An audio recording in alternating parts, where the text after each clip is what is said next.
कवि हूँ और आपको कुछ नई नई जानकारियां देके जाना चाहता हूँ। आदरणीय और देश का विधिमन एक मेरी बधाई दे देना आपको। तो पहला कवि इसको 5 एडवोकेट मेरे घर से एस्कॉर्ट करके लाए हैं।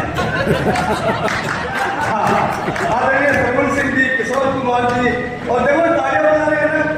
350 किलोमीटर घर से बीच में मेरे को बिठाया, उन्होंने चारों तरफ बैठ करके आए हैं। शायद दुनिया में कोई कवि नहीं है जिसको 5 एडवोकेट मंच तक पहुंचाते हो। तो एक बार वकीलों के सम्मान का जोरदार है, और इन वकीलों का भी वैसा जोरदार होता है कि इस भागदौड़ भरी दुनिया में सबसे सुखी वकील जीत गए तो बल्ले बल्ले, नहीं तो वापिस अपील।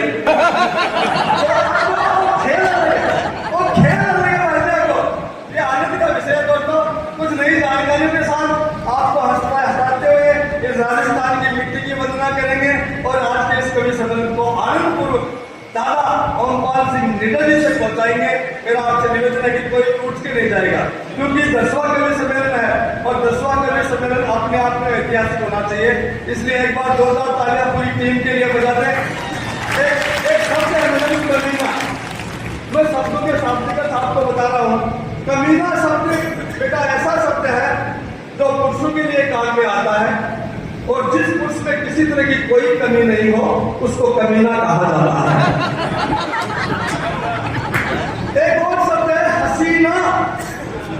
महिलाओं के लिए काम में आता है। वह महिला जो ब्यूटी पार्लर वाली के द्वारा लगाए गए पेरिस और प्लास्टर के फटने के डर से अपनी जिंदगी में कभी नहीं हंसी हो, वो हसीना कहलाती है। हाँ, ज्ञान की बात है सर, ये जानकारी को कभी ये बड़ी ज्ञान की बात है। एक शब्द होता है शुभ चिंतक।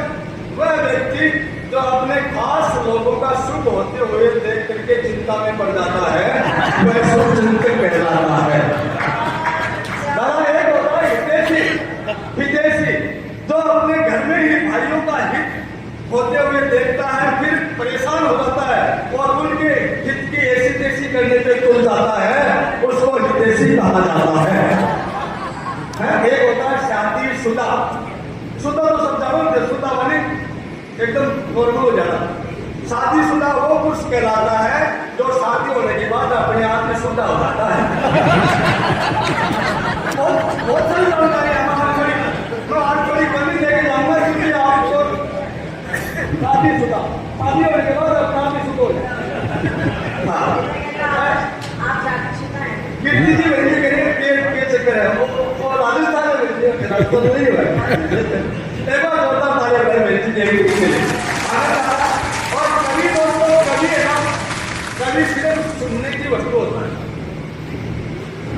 कभी सिर्फ सुनने की वस्तु होता है, देखने की नहीं होता है। कभी उसमें भी ये नियम लागू नहीं है। एक भी बताइए दोस्तों। अभी मेरे को पूछने के सोन जी भाई साहब बोले यार क्या हनुमान जयंती है, वो हनुमान जी कौन सी जाति को हो? वो गया हनुमान जी तो हनुमान जी थे, भगवान राम के भक्त थे, और वानर जाति थी। बोले नहीं यार मेरा शक है कि को लेन पूर्ण हरण करके देखो की लुगाई और वो फालतू में आपकी पूछ का आग लगवाई वो जरूर वो जाट हो। चाल लगी आप मंगोल सिर्फ जाति है इसके वालों केवल सारा सत्ता ग्रंथ से बारे में बैठी हो, अभी हम डिस्कस करिए वो जाट हो। तो ये हमारे बीच में सोनी जैसे विस्तार में है, आनंद आएगा, मजा आएगा। बताओ हमें हंसना सामने कैसे दाढ़ी के तुम कॉर्पोरेट पहले ही पूछा थी। हर क्षेत्र में जहां आप रहे पॉजिटिविटी के साथ रहेंगे, वहीं पे हास्य भरा परिणाम मिल जाएगा। लेकिन अब भी मैं कहीं देख रहा हूँ कहीं चेहरे अभी भी हंस नहीं रहे हैं। उसी जी उनको हंसाइए, जगाइए उनको। हाँ, लेकिन एक दूसरे चक्कर सर अपने हिंदू धर्म के लोग हैं। हिंदुओं में जब भी कोई बच्चा घर में जन्मता है तो घर की औरतें वहां घर के पुरुष के खबी करते हैं कि पावन माता दिन जाओ और वो पाए और ध्यान बना गया सब होते हैं। और पाए जो जन्म के होते हैं वो 4 ही होते हैं दोस्तों, सोने का, तांबे का, चांदी का और लोहे का।